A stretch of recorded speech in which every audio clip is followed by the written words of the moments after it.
का इस YouTube channel पे।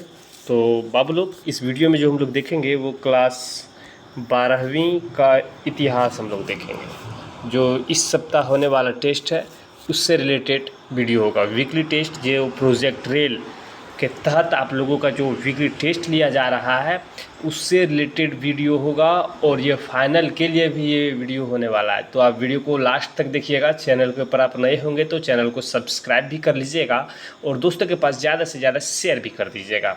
तो चलिए हम लोग बिना समय गंवाए हम लोग क्वेश्चन के ऊपर चलते हैं। तो क्वेश्चन जैसे कि आप देख पा रहे होंगे दिया हुआ है, कहता है महावीर स्वामी के बचपन का नाम क्या था। तो महावीर स्वामी के बचपन का नाम क्या था, ऑप्शन यहाँ पे दिया हुआ 4। इसमें से सही आंसर क्या होगा, तो इसका सही आंसर हो जाएगा जिसका वर्धमान क्या था, वर्धमान, जो ऑप्शन नंबर बी में दिया हुआ है। ठीक है, चलो नेक्स्ट क्वेश्चन देखो। नेक्स्ट क्वेश्चन दिया हुआ है, कहता है महावीर स्वामी ने पार्श्वनाथ के सिद्धांतों में कौन सा नया सिद्धांत जोड़ा। तो महावीर स्वामी ने जो नए उस पार्श्वनाथ के सिद्धांत में जो नया चीज़ जोड़ा था वो था आपका ब्रह्मचार्य। ठीक है, ब्रह्मचार्य की, जो ऑप्शन नंबर डी में दिया हुआ है। ठीक है, चलिए आगे आइए। महात्मा बुद्ध, महात्मा बुद्ध को ज्ञान की प्राप्ति कहाँ हुई। तो महात्मा बुद्ध को ज्ञान की प्राप्ति बोध गया में हुआ। कहाँ हुआ, बोध गया, जो ऑप्शन नंबर डी में दिया हुआ है। आगे दिया हुआ, आगे कहता है कि महाभारत कालीन समाज का स्वरूप कैसा था। तो महाभारत कालीन समाज का जो स्वरूप था वो पितृसत्तात्मक था। ठीक है, पितृसत्तात्मक, हाँ पितृसत्तात्मक था, ऑप्शन नंबर ये में दिया हुआ है। ठीक है, चलिए आगे दिया हुआ, कहता है मनुस्मृति में कितने प्रकार के विवाह का उल्लेख है। तो मनुस्मृति में 8 प्रकार के विवाह का उसमें उल्लेखित किया गया है। ठीक है, दुर्योधन की माँ कौन थी। तो दुर्योधन की माँ, नेक्स्ट क्वेश्चन जो है, दुर्योधन की माँ कौन थी। तो दुर्योधन की माँ गंधारी थी। ठीक है, दुर्योधन की माँ क्या कौन सी थी, गंधारी थी। ठीक है, चलिए नेक्स्ट क्वेश्चन देखते हैं हम लोग। नेक्स्ट क्वेश्चन जैसे कि अब यहाँ पे देख पा रहे हैं दिया हुआ, कहता है कि समुद्रगुप्त यहाँ पे दिया है। तो फिर यहाँ पे देखिए नेक्स्ट क्वेश्चन दिया हुआ कि समुद्रगुप्त की प्रयाग प्रशस्ति, मतलब कि प्रशस्ति की रचना किसने किया है। तो इसकी जो रचना किया गया था, आप लोग बताते चले कि इसकी रचना जो किया है वो है हरिसेन। कौन है, हरिसेन, जो ऑप्शन नंबर ये में दिया हुआ है। ठीक है, तो चलिए आगे देखिए नेक्स्ट क्वेश्चन। क्वेश्चन दिया हुआ कि भारत का नेपोलियन किस शासक को कहा गया है। तो भारत का नेपोलियन जो है उस किस शासक को कहा गया था।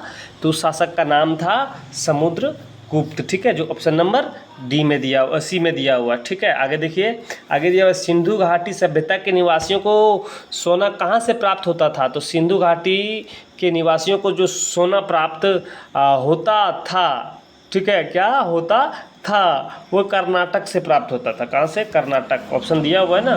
तो जी हाँ, आगे दिया हुआ है कि हड़प्पा सभ्यता में बंदरगाह का प्रमाण कहाँ से मिला।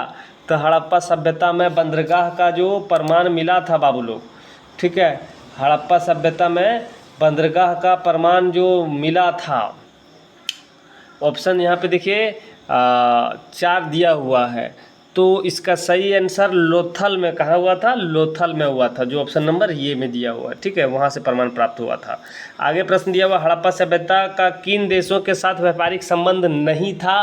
तो पहले भी हम आप लोगों को बता चुके इसको प्रश्न, जो चीन थे उसके साथ। ठीक है, चलिए नेक्स्ट क्वेश्चन देखिए, आगे दिया हुआ जुते हुए खेत का प्रमाण कहाँ से मिला। जो खेत जुता हुआ है, ठीक है, उसका प्रमाण कहाँ से मिला। तो उसका प्रमाण कालीबंगा से मिला था। ठीक है, हड़प्पा वासियों को लार्जवर्द, मतलब कि लार्जवर्द मनी कहाँ से प्राप्त होता था। तो ये जो प्राप्त होता था वो आप लोगों को बताते चले कि सोरतुघई से। ठीक है, जो सोरतुघई है, ऑप्शन नंबर सी में दिया हुआ है। क्षेत्रफल के अनुसार सिंधु घाटी सभ्यता का सबसे बड़ा नगर कौन सा था। तो क्षेत्रफल के अनुसार सबसे बड़ा नगर जो था वो मोहनजोदड़ो था। कौन, मोहनजोदड़ो। ठीक है, चलिए नेक्स्ट क्वेश्चन देखिए, यहाँ पे दिया हुआ है, कहता है, जो लॉन्ग क्वेश्चन हम लोग देख लेते हैं कि नालंदा विश्वविद्यालय की स्थापना किसने किया।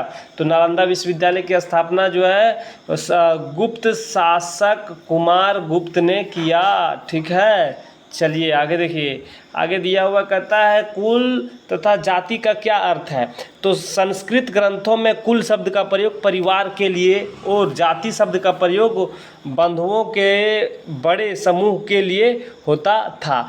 तो जो इस चैप्टर से लिया गया है ना, उस चैप्टर में जो कुल और जाति के बारे में बताया गया है, तो कुल शब्द का मायने है कि एक परिवार, ठीक है, ठीक है, परिवार के लिए किया गया था। लेकिन जाति शब्द का प्रयोग जो उस समूह में जो बड़े बहुत सारे लोग होते थे उसके लिए किया गया है, ठीक है, बंधुओं समूह के लिए किया गया जाति। ठीक, तो उम्मीद करते हैं कि आप ये समझ गए होंगे। नेक्स्ट क्वेश्चन को हम लोग देखते हैं। नेक्स्ट क्वेश्चन जैसे कि आप देख पा रहे होंगे दिया हुआ है, नेक्स्ट क्वेश्चन दिया हुआ कहता है हड़प्पा सभ्यता को सिंधु घाटी सभ्यता क्यों कहा जाता है। तो हड़प्पा सभ्यता को सिंधु घाटी सभ्यता क्यों कहा जाता है, तो आइए हम लोग जानते हैं कि हड़प्पा और मोहनजोदड़ो नगरों के अवशेष मुख्य तौर पर सिंधु नदी या सिंधु नदी घाटी के आसपास से प्राप्त हुआ। कहाँ से? सिंधु नदी या सिंधु नदी घाटी के आसपास से प्राप्त हुए हैं। इस कारण से हड़प्पा सभ्यता को हम लोग सिंधु घाटी सभ्यता भी कह सकते हैं। क्यों? क्योंकि जो भी मोहनजोदड़ो का अवशेष प्राप्त हुआ था सब सिंधु से ही प्राप्त हुआ था, सिंधु घाटी या सिंधु नदी के इर्द गिर्द से प्राप्त हुआ था। इसीलिए हड़प्पा सभ्यता को सिंधु घाटी सभ्यता कहा जाता है। ठीक है, तो उम्मीद करते हैं कि आप लोग समझ गए होंगे। ठीक है आप लोग, तो चलिए हम लोग जो भी प्रश्न देखें इसको आप रिमाइंड करके देख लीजिए। ठीक है, वीकली टेस्ट से पहले इसको देखिए, और ये weekly test, final test, final exam सभी के लिए VVI है। ठीक है, तो चलिए हम लोग वीडियो को समाप्त करते हैं। समाप्त करने से पहले आप जानते हैं कि चैनल को क्या कहने वाले हैं कि चैनल को सबसे पहले तो सब्सक्राइब कीजिए, वीडियो को लाइक कीजिए और दोस्तों के पास शेयर भी कर दीजिए। तो चलिए वीडियो को यहीं पर समाप्त करते हैं, फिर मिलेंगे नया पार्ट लेकर। आपसे अलविदा लेते हैं। जय हिंद।